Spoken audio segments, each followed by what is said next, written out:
Hello, ladies and gentlemen. Forgive me for. I preemptively want you to forgive me for the silliness that will ensue today because my sleep has been very little for the people on YouTube. I've explained this many times for the people on Twitch.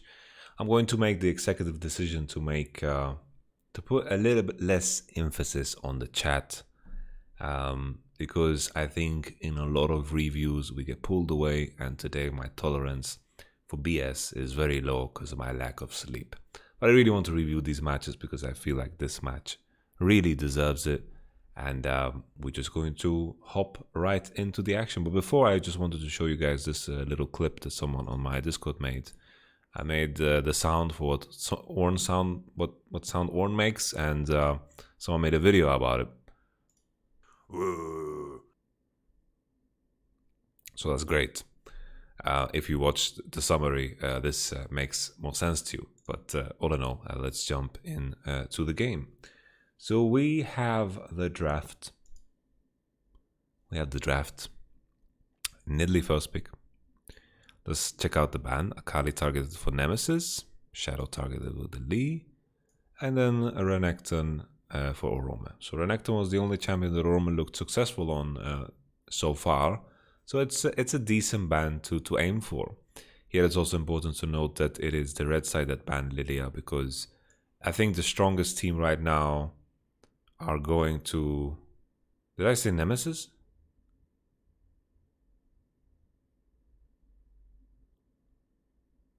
Where did I say? Well, I don't know why I said Nemesis. I just said Nemesis? Banning out Nemesis? Banning out Humanoid. Alright. Yeah. Whatever. I'm drowsy. Yeah, I'm drowsy. This is for humanoids. Okay? This is for humanoids.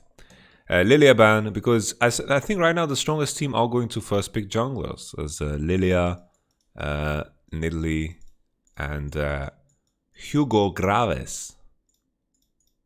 In most cultures, people call him Graves. These are the strongest junglers in the game right now. Of course, you need to find the right picks that match with these champions. But right now, the way it looks is, depending on the composition that you're planning to pick, these looks like the strongest junglers. And when bans start to land, it is good to, remove it. So all in all, first pick Nidalee, it means that they need to line up a composition for it. And I don't think Supermassive did like a super great job of lining up Nidalee for success here. And no Renekton, no great synergy like a Volibear, but all in all, this Nidalee was very successful because Cacao is very good at the champion.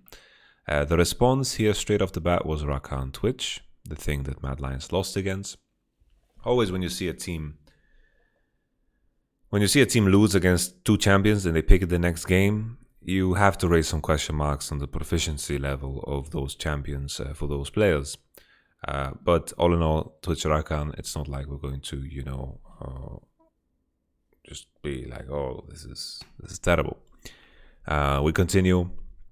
Azir Senna is the lock-in, so you have the backline already set up. Azir Nidalee is okay together because, Azir is fine to play in a mode where he... straight up just plays it cool and plays it safe. He can play for farm and be cool with it as long as Nidalee has opportunities in the side lanes in the shape of Wukong and Leona in this game. So this synergy together is completely fine because in the end, the attack speed buff that Nidalee is going to be using is good on Azir. That's what I'm trying to say. But I was surprised that Senna is something that got picked here into Rakan Twitch, because you don't think of Senna as something that is going to bully the lane.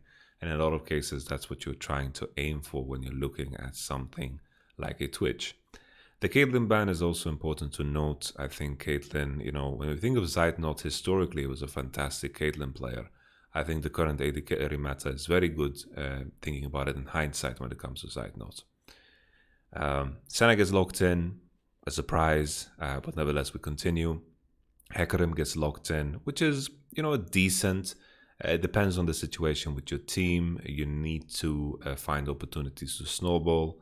Hecarim with the right mid lane is going to set yourself up for a better 2v2 because the enemy 2v2 is not that strong. So Hecarim has an avenue to play through. Hecarim has the 2v2 to play for, and that's important to note. Azir in the late 2v2 is not that strong. Hecarim plus Zoe, like in this case, 2v2 mid, definitely has options. So this is like a position where Hecarim is viable as a jungler because you will have avenues to play through. If the enemy team is just stronger than you in the 2v2, 3v3 everywhere, Hecarim's gameplay turns into a gamble party. We continue on to the second wave of bans. Alistar is banned, and then Nautilus is banned too. It seems like they follow the trend of course, Team Liquid. They leave the Leona open. They're ready to play it. I think they investigated KoJJ's runes and realized that that man had too much tenacity, and that makes it tricky. But Leona is a good setup champion that works together with all of the champions that got picked here. CC is nice for a Nidalee, and just having an engager in general is quite good. I feel like Snowflower is very comparable to Ignar in the way he plays, and that's why we see like the Pantheon ban. I think Snowflower, in the case, if Ignar had a better AD carry than Wild Turtle, I'm sure Ignar would also be very lane-centered, as we saw when he was playing together with Upset. But Ignar recognized that the best way for FlyQuest to win games is just to play 3 mid laners and let Wild Turtle fend for himself. Snowflower plays a lot more with his AD carry. I think Snowflower is a fantastic player, and he has maintained the form that I was so impressed by when I was coaching in the LEC. So that was super, super good. So we have the Wukong blind pick, which came as a surprise, because Wukong blind pick, the last time we saw it, I believe, was between Top Esports and JDG, and 369's blind picked it, and it gave JDG the freest pick of their life. They locked in Malphite. So Malphite can win against Wukong, his lane matchup. That is one option. You can pick Ornn. Wukong has very low base MR, and his passive is revolved around armor, so you want to pick something that does magic damage. And what comes to mind are the tanks. You're thinking Maokai, you're thinking Ornn, you're thinking, Malphite. That's the one I was looking for. And then, of course, Mordekaiser is also an option. Mordekaiser is something that can win lane against Wukong and should win lane. It is something that is also very durable against the 2v2 of Wukong and Nidalee. So it has options to survive, and wearing a Mordekaiser down is tricky. But the problem with Mordekaiser is always, if the champion falls behind, there is no turning back. Because if you're too weak to win in the 1v1s, you're too weak to kill the enemy support, people are not forced to buy a QSS. Even if you're weak with Skarner or like a Warwick, maybe the enemy Warwick is shit. It's a shit example. But if you're weak with some of the other suppressed champions that force QSS, then the QSS still needs to come out. But in this case, if Mordekaiser is too far behind, you can just spit on him, which is somewhat what happened in the game. Can you counter Wukong with Cho'Gath? I'm not so well versed in that particular matchup. I think there's definitely, on paper, when I think about it, maybe there's some potential. But I think Wukong is not too unhappy in that matchup. Maybe Wukong can run Grasp or Conqueror and maybe win. So some people are thinking about the runes. So Rakan is just going full tenacity runes. There is unflinching. There is tenacity. Of course, the legend tenacity. A lot of tenacity in the runes that makes him fine against the Leona and Senna. So I think, draft-wise, I think Mad Lions on paper is not that terrible, but this does indeed, showcase some of the issues with Twitch. Always when you have new AD carries come into meta, it's easy to think from the perspective of lane, what champions are going to do well into Wukong, but you also need to begin to expand on the idea of what champions are good into Twitch later on in the game. And that's something that is so showcased in this one. I didn't think about the interaction too much because it's new, right? Wukong against Twitch, Monkey against Rat. Completely different years in the Chinese calendar. But all in all, Wukong is pretty good against Twitch, right? He can disrupt that flow, and if Twitch doesn't get value from that ultimate that he has to use, and maybe you keep your pressure ultimate's on for the moment where he shows up and say, hi. Monkey beats rat, plain and simple. So it's definitely you begin to see some of these interactions where champions do well, and this could be, maybe a reason as to why Supermassive actually locked in this Wukong, knowing that the matchup might be worse. The key thing about, the key pick against Wukong and why it makes it better here, it's not like Malphite is super good against enemy composition. Like Malphite in general is a very powerful champion, and in most cases the ultimate, is super, super good. But all in all, it's a clever draft here from Supermassive, but at the same time, some of the pieces aren't clear in terms of how they connect together. But Supermassive showcased that they are strong enough individually to figure it out on the fly. It looked very, very clean and crisp this game. When you look at Mad Lions, what they need to look to do is just 2v2 mid into bottom side, while there's an arms race for Mordekaiser to not get snowballed on against the Nidalee and the Wukong. But the key thing here is that Senna, Leona are also very strong weak side. It's a very, very strong weak side. And it's not like Rakan and Twitch are going to be able to control their lane completely. It is very difficult for Mad Lions to be the aggressors into bottom side. And this is where Nidalee comes in as the lethal, champion with options.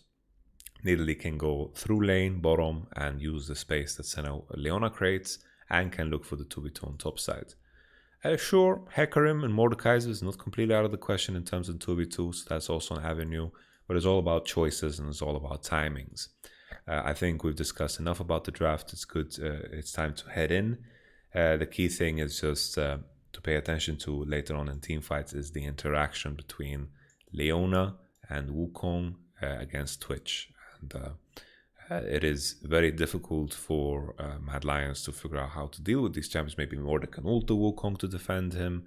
Maybe, Rakan can peel for Twitch, but it's something that requires a lot of good maneuvering. And once again, I highlight, there is still a world where both teams abandon bot and just play a full topside game. And this is where I think this 3 versus this 3 definitely has good chances. I know that Supermassive's composition is, representing the whole animal kingdom, but this is definitely not as clear-cut as Supermassive made it out to be in this game. So let's hop into the game.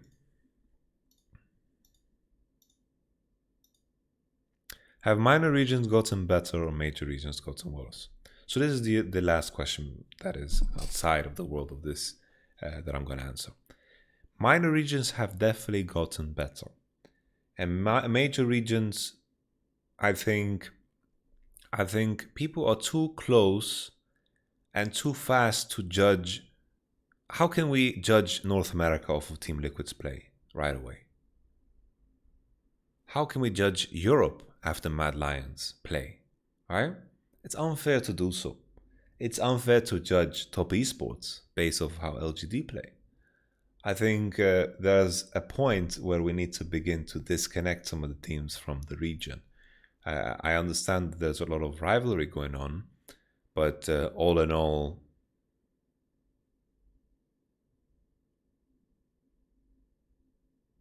I think, I just think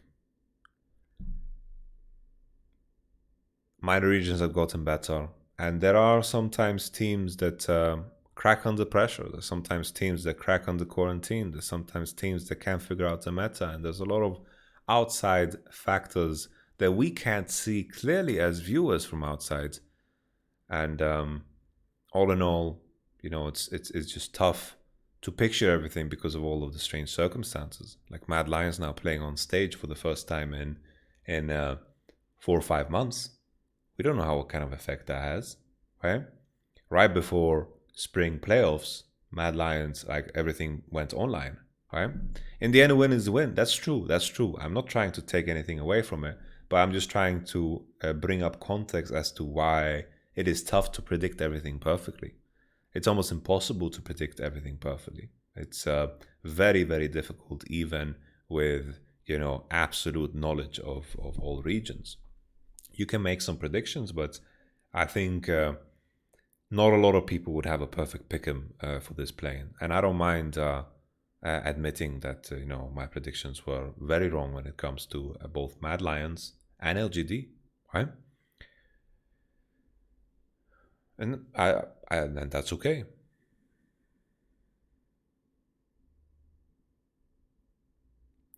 Yeah, wildcard, I don't think it's insulting at all. Like, I think wildcard is in the sense that, all the pressure's on you when you're the one playing against them. And that makes it very, very exciting. But anyway, I'm going to begin to ignore chat, so we're just going to continue with the game, gather your thoughts, and let's follow along on the ride. It's a very, very interesting game. It's going to just speed up to 1-5. It was a very clever level 1 invade from Supermassive, causing damage to Hecarim right away. Hecarim level 1 is not that good, right? He's just spinning his Q around. All of his abilities, kind of get connected together. Very nice.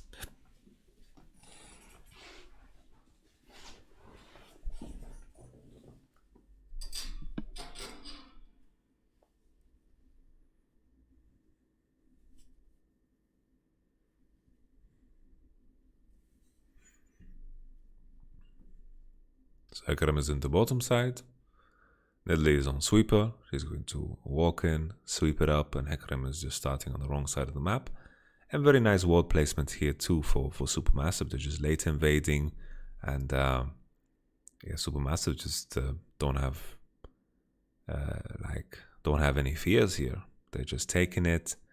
And now this ward is so beautifully placed, and Hecarim is so easily spotted. And Hecarim is relatively unhealthy and is clear. So here Shadow goes in, but Nidalee can easily walk through mid lane, take some experience. Bululu says, what the fuck are you doing? And he said, I'm defending my red, bro. Oh, okay. You're going to carry the game? I'm going to carry the game. No problem. Paparo Supermassive communication. Snowflower also with the good movement into river, completely cutting Shadow off from this game. The key thing here is, though, Nidalee, the Nidalee player, you want to make sure that you clear all your minor camps as soon as possible. The buff, for example, he went red into blue. While that might feel good, it isn't necessarily the best pathing for you, because all in all, you're going to just delay the respawn of your second camps. But I believe Kakao went for this because Nidalee has an easier time killing single target mobs, and also at the same time Kakao was lining himself up for the crab spawn. But Shadow did a good job of recognizing this and recovered quite a bit here on the enemy Raptors. We had Armut looked like he wanted to do a cheater recall, but he just cancelled his base. I'm sure LS would be very proud if he went for it, because he did indeed shove in the cannon wave very quickly. And now Nidalee went into bottom side, but it's a bit too late for the crab. And once again, Shadow did a good job of recovering here, because his position is not good. Like losing the red and the enemy red being defended, it's definitely not an easy position to be in as the horse in this game. So now he's just clearing with the help of the eye there. And now Shadow is looking for these wolves, and he's finding activity in the game that is a little bit difficult to do so because of the state of the game. So here Shadow goes for the smite, has E on, is ready for Kakao to show up, and Kakao has to flash. And then Bululu goes for this, but he missed that Humanoid has his heal open. Good instant movement from the bottom side. Of course, they have prio into the Twitch Rakan. Twitch Rakan is the scaling lane in this case. And a good reaction here from Supermassive, and Shadow got out with his health intact, and now all of his jungle camps are spawning already, and that start that was so rough is now completely out of the picture, because now Shadow has a base on, he has a Sheen base. So I just want to make sure that this is clear, that even though Shadow had a rough 2 days, he did indeed do some pretty interesting stuff here in the first 6 minutes of the game. So now you see a bit of the issue with Kakao, like his second spawn of camps is a bit slower, and Hecarim might even find himself in a position where he reaches level 6 first. But Kakao gets another crab, so probably not. He's going to reach 6 first. Maybe he can look to invade blue too, because that's one of the issues, right? When you start red and although you start blue and the enemy can invade your red, is that you buff spawn at the same time. And if you make a clever prediction in that moment, maybe you can find an opportunity there. Say a supermassive, which is going to build an advantage. A very, very nice gank. Kaiser doesn't need to use any summoners. You saw the tenacity at work there. Unflinching, he dropped. His tenacity went up. But here, supermassive, now with Kaiser being solo HP, can begin to freeze. But the health of Mad Lion's bot lane is very good because we managed to find the Cutlass base, and the items on Twitch are better than Senna's. But we didn't pick the Senna Leona in order to win any lanes here. Supermassive in the beginning didn't have the nicest time in lane. Like now, Wukong itemized Tiamat, and sure, he can look to maybe shove.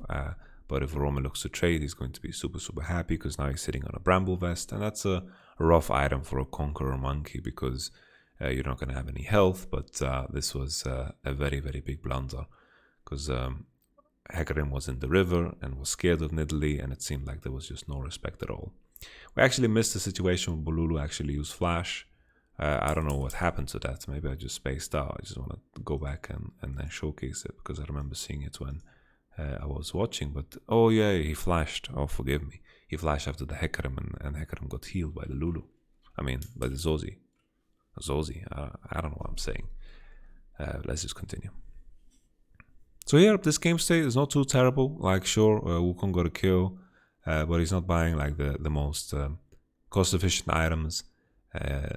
Mordecai is still within the game. He has a very easy itemization path in order to do well against Wukong, but if he continues to fall behind, his items will become more and more useless. Like, if Mordekaiser ults the Nidalee when he has these items or something, then, he's at the risk of losing out. Nidalee is very happy to get any assists, honestly. Very, very happy to get any assists because it speeds up the process of her getting that juicy blue jungle item. Hecarim also getting a kill, that's also nice. So we haven't reached that breaking point just yet for Mad Lions. But when it happens quick. This is, in the conversation of Blade of the Ruined Dingus. Now Twitch is buying Blade of the Ruined Dingus. I would say that this is a lane where it's not necessary. I think you could easily look for the Manamune here. Senna's gonna do the same, and you can go for a more scaling build with Pom and also Bloodline Tenacity, Bloodline, Legend Bloodline. That's what I was trying to say. Because here the Cutlass and the Blade is not gonna really help you. So that is important to point out here. There's always a discussion. Why is he not buying Manamune? Why is he not buying Blade? It's always in contrast to your lane, right? And this is a case where Manamune is quite juicy. Manamune into Hurricane. Hurricane Manamune is such a juicy combo because that poof, poof, poof from more mana, that extra damage based off of your mana, hits on every Hurricane proc. And that's quite neat. We approve. I'm going to move my camera. I don't know if you guys like the camera position. What do you think about the camera position? Was it frustrating up there? Or was it okay? I think it was not that good, no?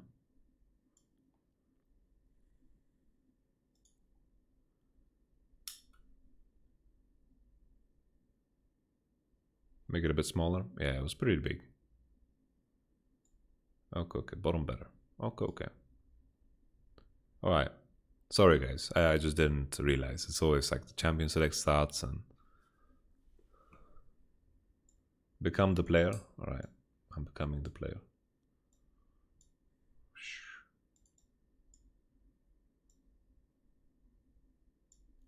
Alright.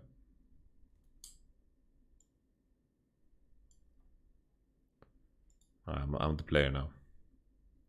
Actually, I want to be supermassive.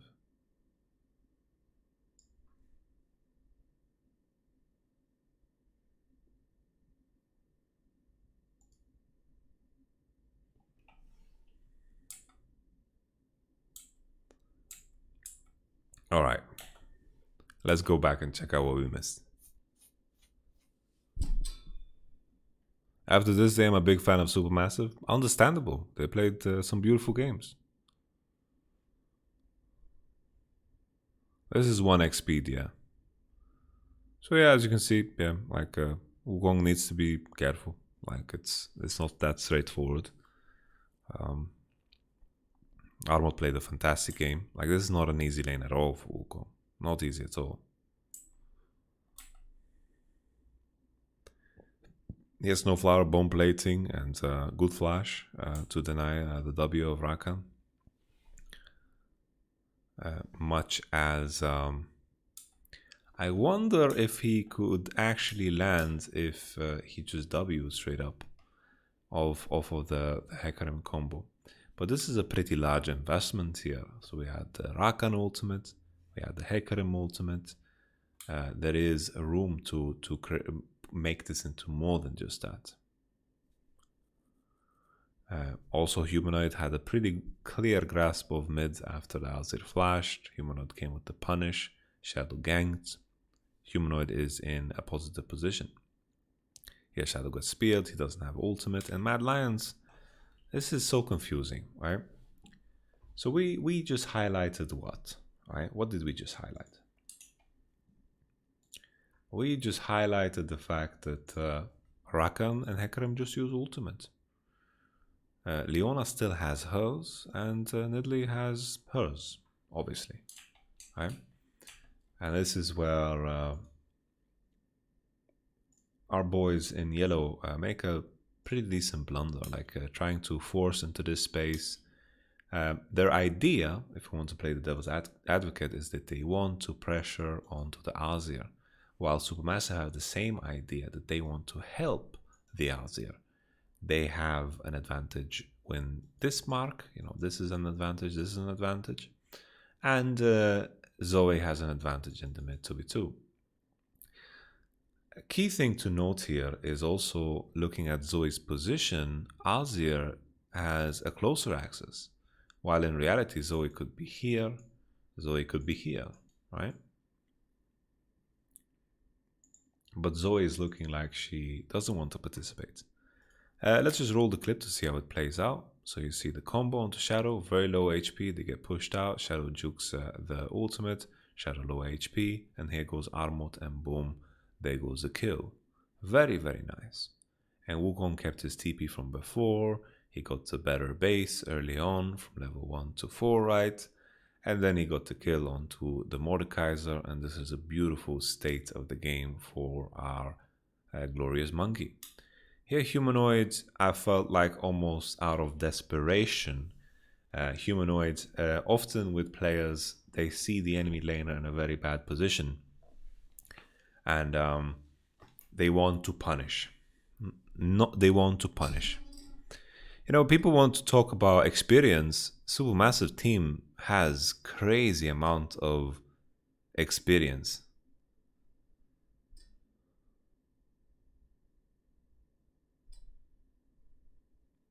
Crazy amount of experience. There are cases where experience doesn't matter, but it differs from player to player. It differs from team to team.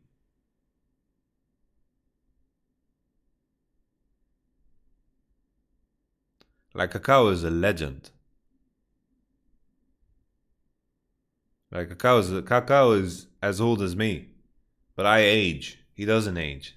Zaiton's been around the block. Snowflower's been around the block. Armut has played for a couple of years himself, right? So this is a great team. This is like the best of the best of the TCL region, as far as I know. How much do you think that playing on stage versus playing online has affected? Maybe a lot, but it's just speculation, right? Kazi said himself in an interview that, or not an interview, I don't know if it was Twitter, whatever. He just said that his team choked, and that was pretty harsh words. Arnold Closer was in Royal Youth, was good too. Yeah, they were good. They said on cast that Super Roster has played more games at Worlds than the amount of games Mad played on stage. Boom. Now that is A very, very hard-hitting fact. Nice one from Merrick. Kakao leaked IG secret strats and nobody wanted to pick him up in Korea. That's why he's in a wildcard region. I don't think that's the story. Someone else leaked IG strats, but I don't want to get into that. I don't want to cause any drama, man. So forget that I said anything. Anyhow, Humanoid, feeling desperate that he needs to accomplish something here, went all out and ran it down. It's a disaster. Lich on Twitch, thank you so much for subscribing, using your Twitch Prime. I am Optimus Prime. It didn't affect TL somehow playing online. Maybe if TL played offline, maybe they would have won the LCS. We don't know if it affected them or didn't affect them. We really can't tell. They are playing wonderfully on stage, and they are the team with probably the most experience in the entire play-in. Anyways, let's continue. Humanoid desperation, shouldn't have gone for this, burns his flash, and all of that advantage that he and Shadow accrued in the mid lane is now... Look at it, look at it. Oh, you don't see anything? Because it's gone. It's gone. It's gone, guys, it's gone.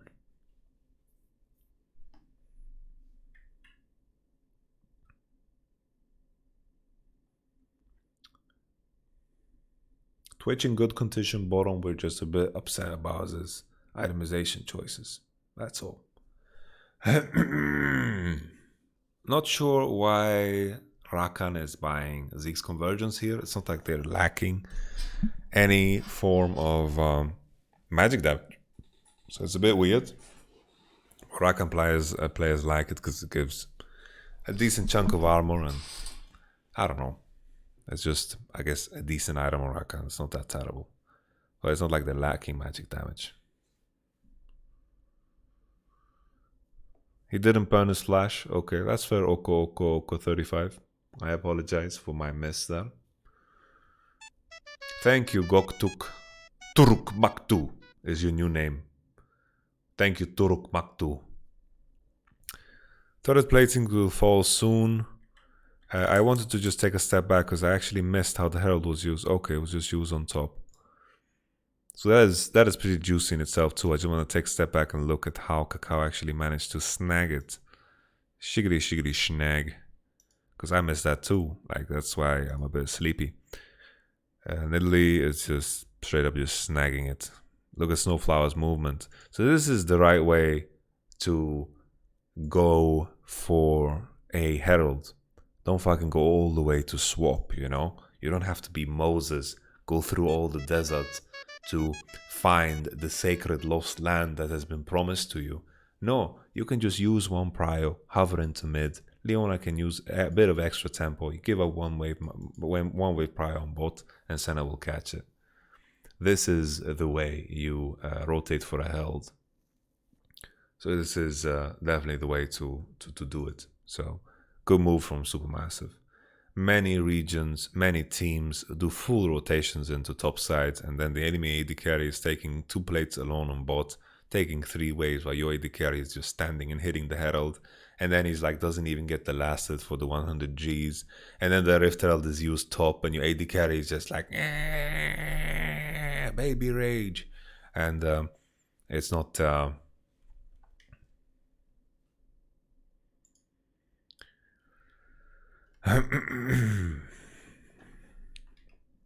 Anyhow.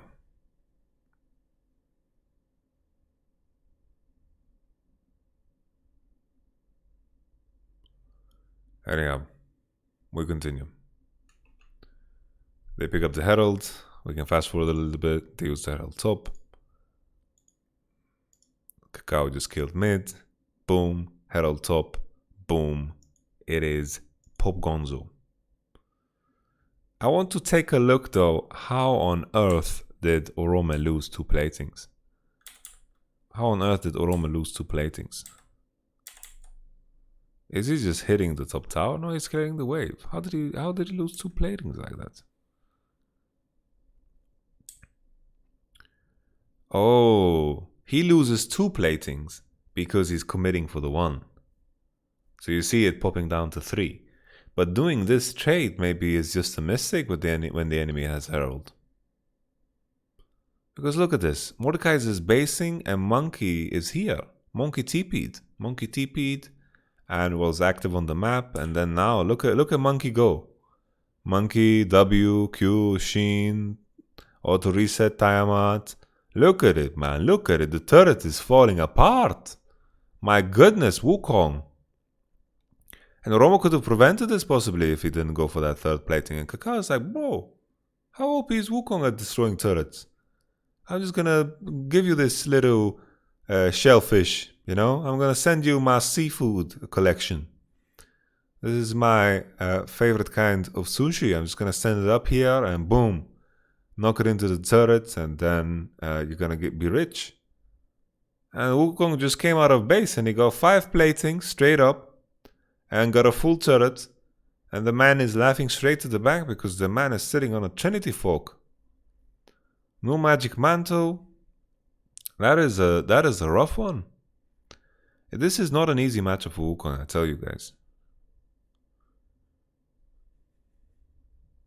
He plays weak side, not his fault. The Nidalee gank was kind of like he was in the vicinity and Hecarim was there too. Like, it's not like Nidalee did super much to impact Wukong. Like, Nidalee needs to think about her own efficiency. She was clearing camps for the majority of the game. And this is like Wukong TPing and so forth. Like that one death that Mordecai was afflicted by definitely matters a lot. And then Wukong, look at him go, man. Wukong base with the Trinity Force. And then he went straight to the Drake that hasn't been killed at all during this entire process. Shadow after that death, they lost tempo and they couldn't figure out a way to get the Herald. I mean, the Drake. This is a very late first Drake, and it's not like Supermassive haven't been active. It's just that Mad Lions, you know, the key mistakes is they use Hecarim ult and then they continue to contest. Because I imagine Humanoid is just saying, Azir very low HP, I want to pressure and build an advantage here. They try to, died, and then they just lose all of those timings. That's what PSG did so well, right? If you look at PSG, that's a good example of using your cooldowns properly. When they were winning, Bard Ultimate and those Ornn Ultimates, if you put a value on them, honestly, the value of each Bard ult was like 500 gold, you know? It's just like a juicy Bard ult. Why everyone is banning Caitlyn against Zeitnot? Because historically, Zeitnot's Caitlyn is fantastico. He used to be regarded as a one trick.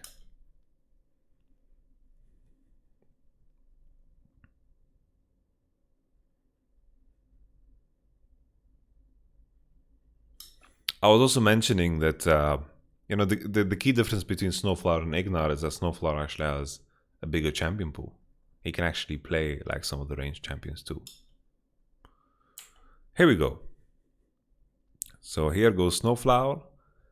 Kaiser mechanic kind of misplaying. It looks pretty choppy this game. And then Snowflower is somehow surviving so long. The Senna healing. There's no ignite. There's no healing reduction. And Kakao comes in just at the right time to save the day. So yeah, if Kaiser maybe lands this W, maybe the Aftershock is gonna proc slower, and all these small little things matter because now Soulflower survives so long. There's the ultimate first, and then boom, there's the Q, and then boom, 1-for-1. You're very happy with this because in the end, once again, Mad Lions burnt all of their key cooldowns. You know, not like sure, Zeitnot use flash and heal, and that matters. But the red buff lands on Senna, Hecarim ult is off, Rakanon's ult is off. They are the ones that need to pull the trigger. So you see Mordecai is still not completely out of the game, but Wukong is getting a bit too strong to deal with in team fights. I'll give you a Twitch and you see that Wukong, you're getting kind of worried. I was thinking that Varus is Zeitnot's signature champion. As far as I know, it's Caitlyn.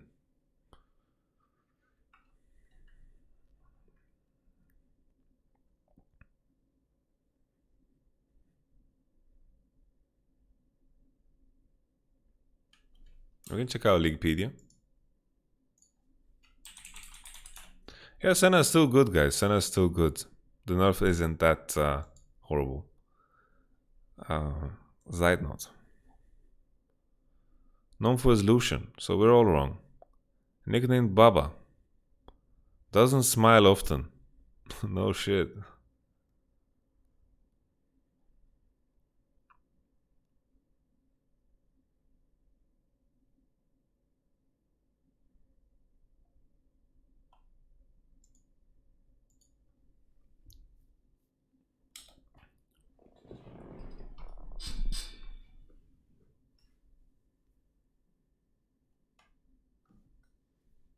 What happened? What made Raman so popular? Well, Raman got a lot of buffs because they wanted to increase the probability of Zarakan showing up at the tournament. I think Rakan is very versatile and is good against a lot of champions, and very similar to Nautilus that has received a lot of nerfs. There isn't like there's no correct items to really get against Rakan, right? He has a knock up, his ultimate is powerful, and his itemization choices are good.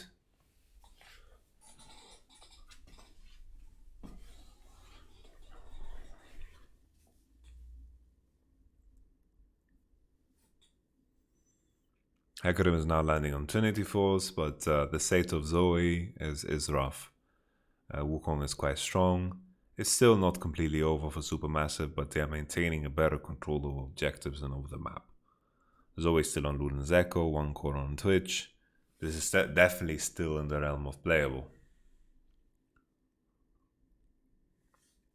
Isn't this literally perfect meta for Tarzan? I think if Tarzan played at this tournament, I probably would put him minimum top 3 jungle.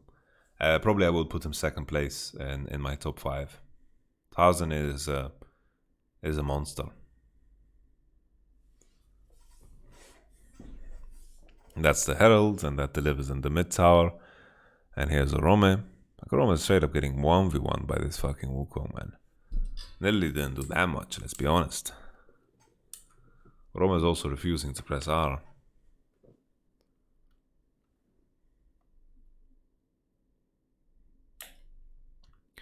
In order for Rakan to be bad would mean engage supports would have to be bad.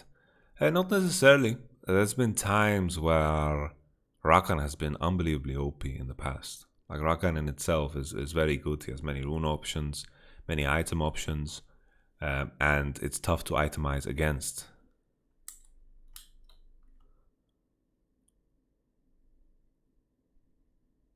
Wow, he actually ulted the clone. I didn't even realize this, man. Wow. Wow, that is rough. And then Mordekaiser is out and about. Like Mordekaiser is just Mordekaiser is doing Raptors. Like why on earth is he doing Raptors here? That is a question, right? That is kind of a question. I don't want you guys to be inflammatory in my chat. Please don't be inflammatory towards the players. Mad Lions have lost 2 games that are best of ones. They are capable of much more, and I think to count them out already is a mistake. You can't count them out already. You know, everyone's convinced by teams very quickly, and also, you know, they look down on teams very, very quickly. And it's important to look at all things until the end.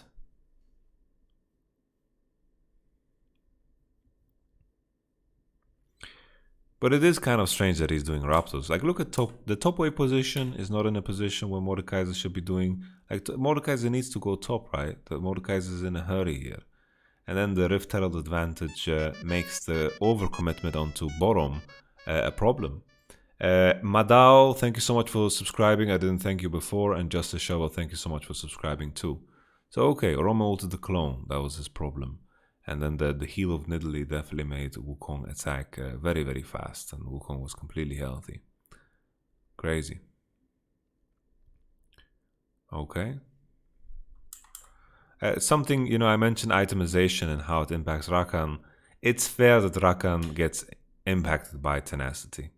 Like tenacity in this case, you see it saves him from the combination of the R of Kaiser, but he's also a little bit too slow on the W.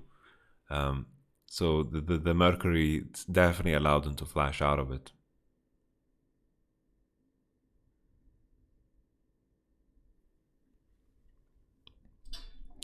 But now we're reaching that territory where Mordekaiser is going to be useless for a very large period of the game.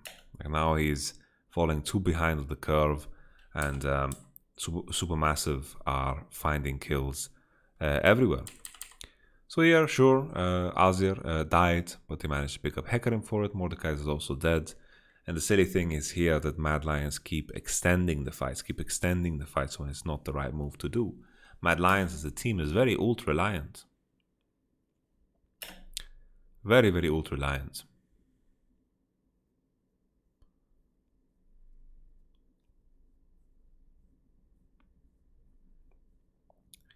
So here comes Senna. Snowflower's out and about. He has to flash out. The heal is quite big there. You saw the healing with the Ardent, not the Ardent, but the Athenes is quite big.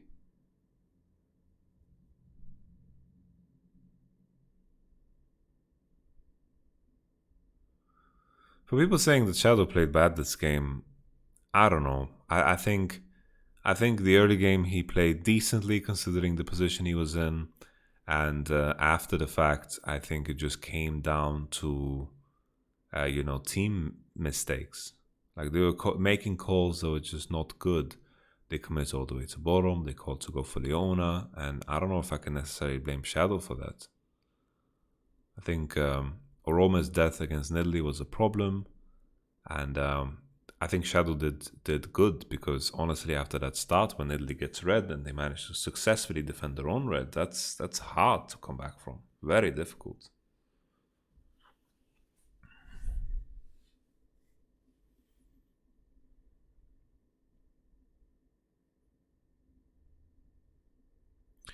Yeah, I think this game kind of showcased the weakness with Twitch, but the fact that he didn't go Manamune, I think, is a bit of a problem.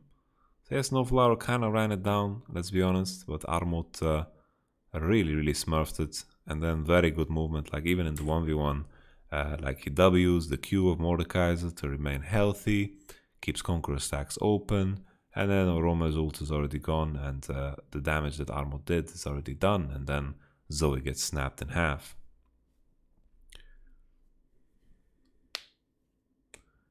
Now Nashor is spawning, and it might not be completely on the menu, but a champion like Wukong can tank it well because he can stack his passive on Baron up to the max. A lot of people are mentioning Executioner's Calling, and Executioner's is definitely like a decent buy on like a Twitch in such a game. But I think his frustration in this game is that he's behind the curve and needs items to carry, so it's kind of a dilemma. But Senna's healing and Nidalee's healing and Wukong's healing is going to get a Death Dance and Conqueror. These are all things that really add up.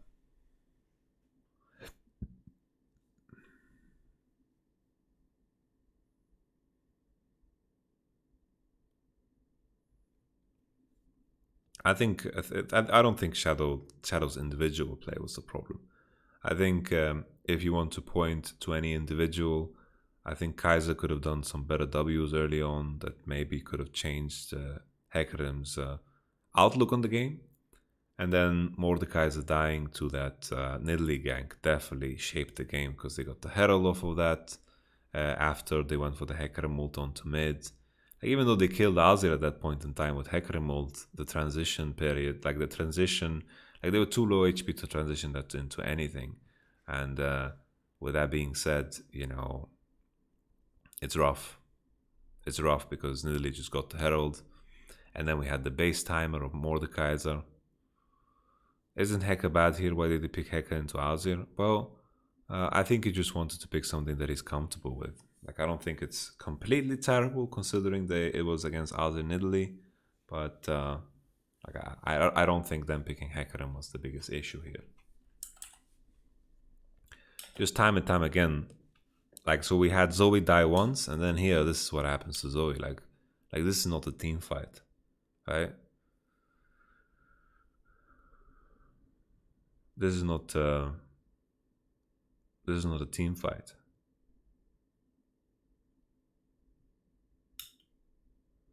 Like, Zoe is just dead. This is not really a team fight. And then boom, Twitch is dead. Yeah, these are some decent champions against Twitch, man. And Twitch is not at some crazy breakpoints. It's interesting to see Twitch back in competitive play because you begin to see some of the weaknesses of the champion. You know, everyone's so aware of the situation where Twitch stomps on your balls with his heel, and that really hurts. But when you're in coordinated play, you can begin to think about champions that are going to do well into it. And Wukong seems to be one of them. Leona is, of course, one of them. And here, the reason Snowflower saw him is because Humanoid just hopped over the wall and Snowflower was just perfectly positioned. This is something that all of you can learn from, even pro players. There is never ever a reason to show yourself. Unless you are actively fighting. So to elaborate on this, let's look at Rift Kit, right? This is always the first thing that I teach junglers and supports and laners alike. Thank you, boy Bang Bang. This is a LOL planner. All right, LOL planner, so we have a map. So let's say you as a support, oh, this wasn't the plan. My goodness, what happens? Do we want to reset? Okay. So we're gonna do the little grabby. So we have the AD in mid, right? AD in mid, he's about to farm the wave. The best thing you can do as a support, thank you Maps, RS, thank you so much. Please enjoy the new Yamato Pepe emote. The idea of Fog of War is, the moment you step into Fog of War, the amount of space you cover just grows and grows over time. So the idea is, like, if someone goes into Fog of War, I can estimate the timing of the support going all the way into top, right? So like a bubble, right? Like a little bubble. I'm trying to find the pen. Like a little bubble, the amount of space that the Leona covers. Let's say you're completely blind in this area, right? You're completely blind in this area, and Leona stepped into here.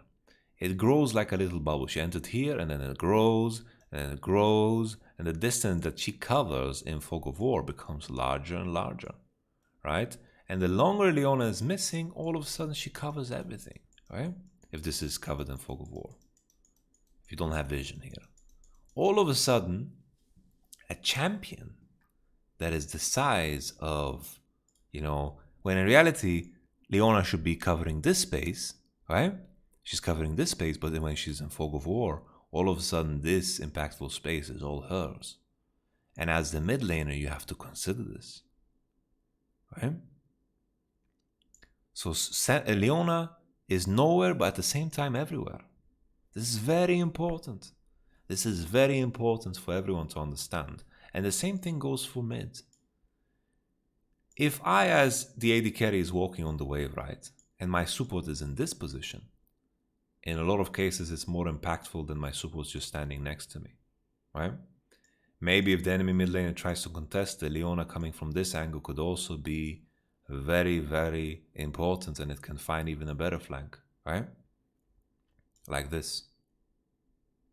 So this is very, very interesting to understand. Sometimes there are situations where you might have to show, but it's always important to evaluate, can you as an AD carry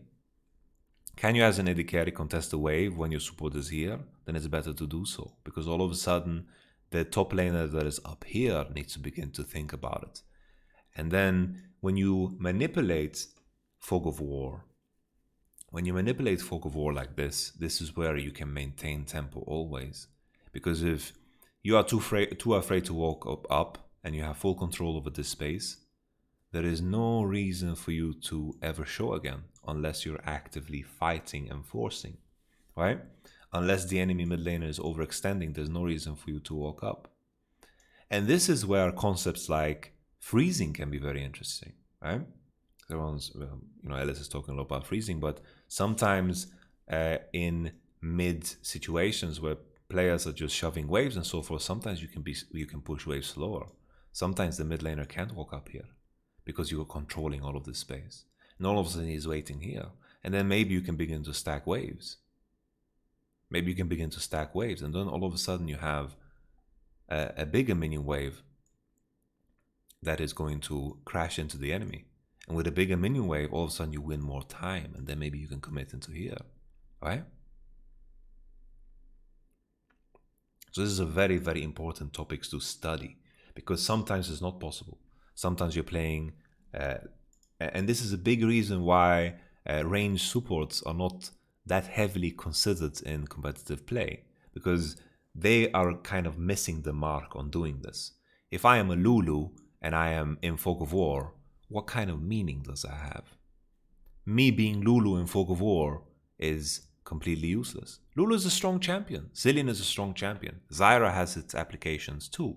But with no Leona, no Rakan, no Nautilus, you lose this idea of this pressure. Lulu shot call? Like, come on. You know?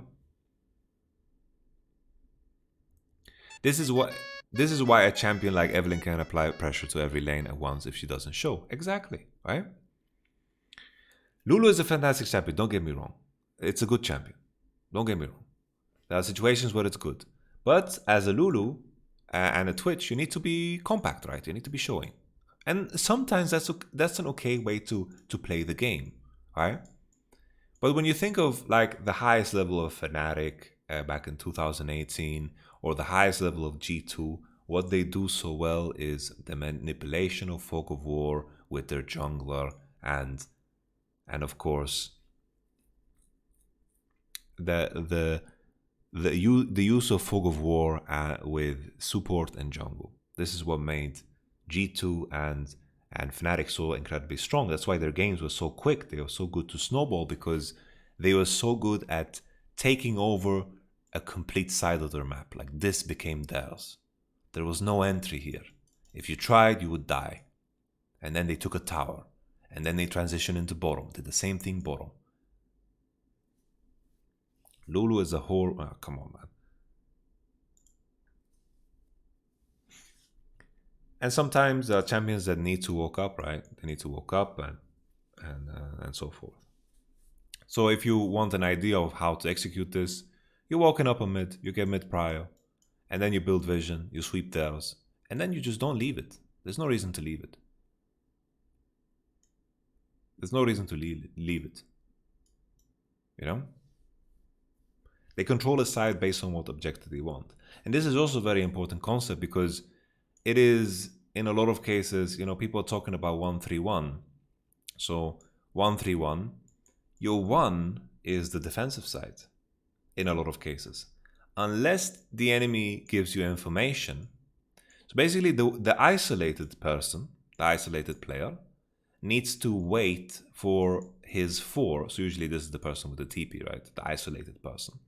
He needs to wait for his 4 to gather enough information for him to push past the river. Because the enemy team has an option, right? If the enemy team is not showing, you get mid prio and you take over this space that I marked here in yellow. So this space, right? Blue side is taking over this space and the enemy team is not showing. Then the instinct is that there's a chance that the isolated one is going to get ganked. But your 4 is gaining so much here. They're getting so much. The enemy team is losing minions, and they're losing towers and so forth. They're losing jungle. So it doesn't matter what the 1 is actually doing. You just want to sit in the position to TP. This is where a lot of top laners in 1-3-1 make a mistake. They die here.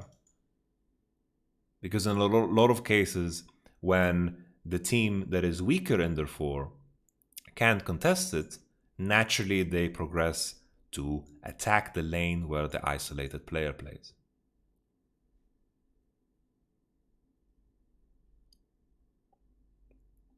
Okay, we have a hype train. Thank you very much, guys. We're at 94%. That's cool. We like hype trains.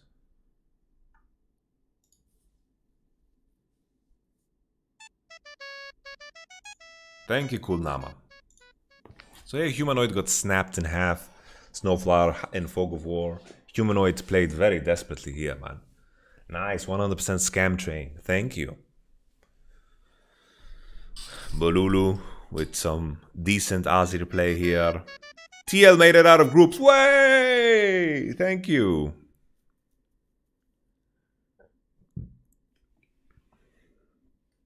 Mr. Big Tiny Happy, thank you so much. I appreciate it. I love all of you. I'm so happy because I'm so excited about the emotes that we're adding. I'm adding so many more emotes. I don't know what the fuck this is. Like, why is this here? How do I remove this? What the? We just leave it there. Nevertheless, we take a step back. So now, supermassive have Nash. The same rule applies. You can 1-3-1. You can have someone isolated. You can 4-1 at this point. Here, Mad Lions are just going in for the team fight, but looking at it, you know, Kazi just got snapped in half. Look at him go, man. And then look at Wukong. How beautiful. Look at this follow-up from Wukong. He completely jukes the Hecarim. He just spits on him. He spits on him as he walks past him. And then he jumps in and annihilates.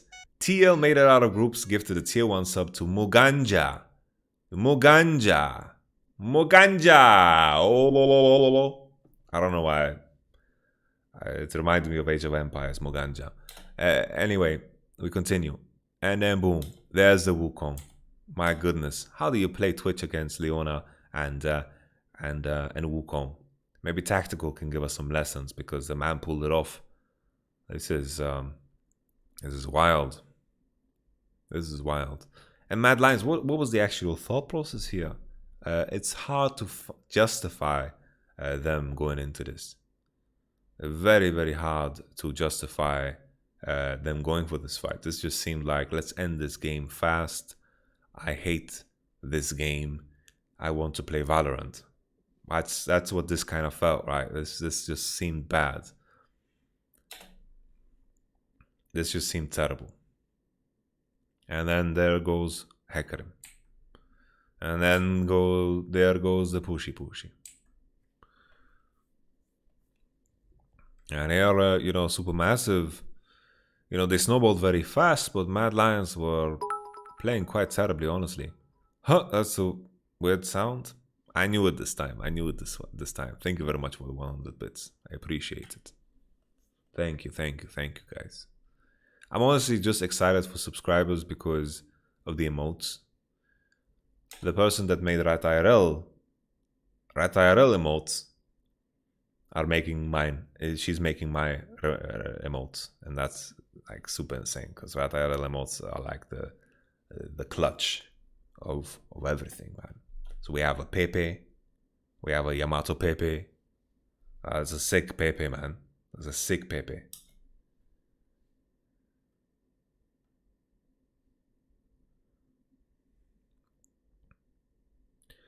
Yeah, I don't know. Like, Mad Lions kind of copied Team Liquid's homework, and that makes me worried. Thank you, Craig772. Yeah, the level 3 hype train is difficult. I wouldn't be surprised if you guys can't beat it. It's a very, very tough one. Very, very tough one.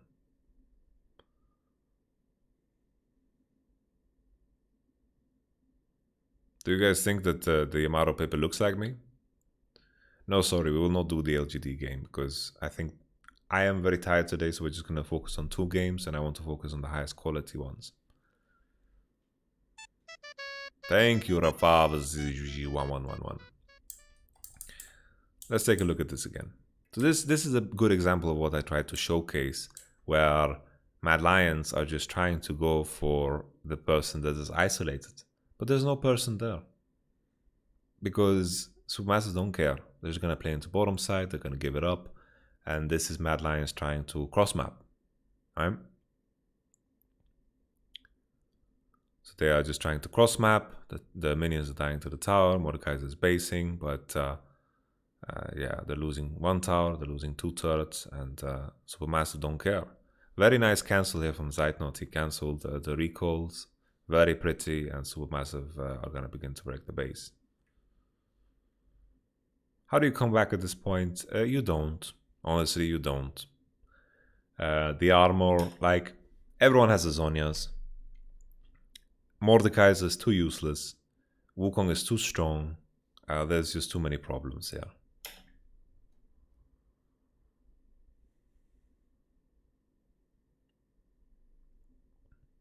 And Wukong is so fed. There's no healing reduction as well because, like, Mad Lions is too poor. They don't have money, man. They're 10k gold behind. It's just, it's tough. It's tough. Very tough. Cacao, very high level.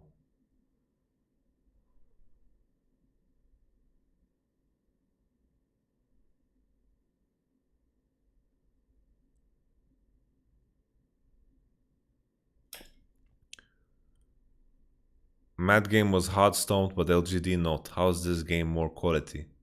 So if you have two babies fighting each other over an MMA fighter against a random drunk guy, you know, one side can be enough to bring quality. And I am not trying to, you know, discriminate against R7 or discriminate against LGD. It isn't that great of a learning game, you know? Thank you for the hype train, guys. I appreciate it. This is the best Playins ever.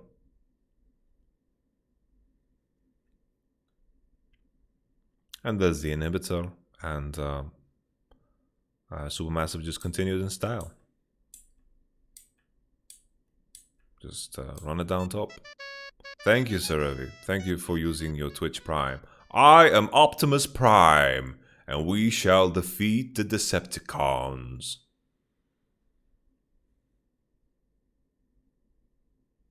Think this is the most stacked worlds? Honestly, 2019 was pretty damn stacked, wasn't it? 2019 had IG, FPX, it had SKT, Damwon, Griffin, G2, Fnatic. 2019 RNG. Like, these teams looked really, really good coming into the tournament, you know? 2019 was huge. Thank you so much for your subscription, guys. The Akashavani and A4U. Thank you so much for subscribing, guys. I appreciate it. Thank you so much. Enjoy the new Yamato Pepe emote. It's a very beautiful emote, honestly. Look at Supermassive with the detailed play here.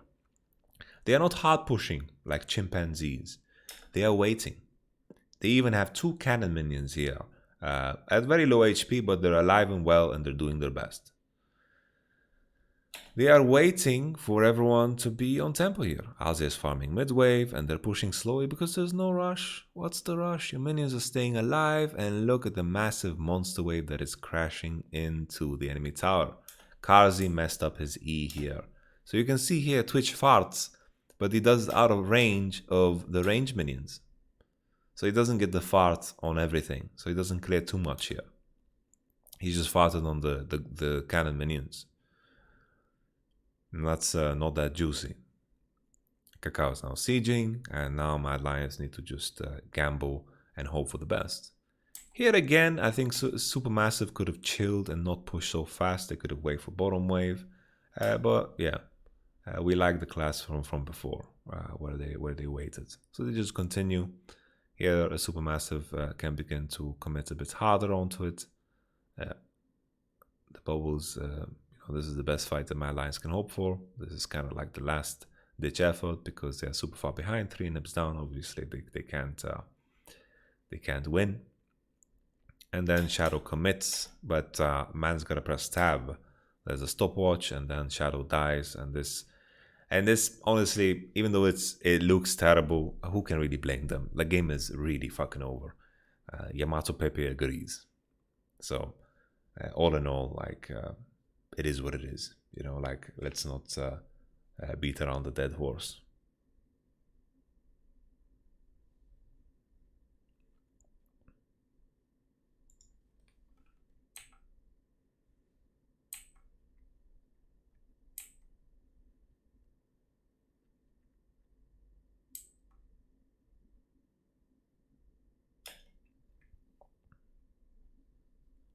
Very nice. Very nice.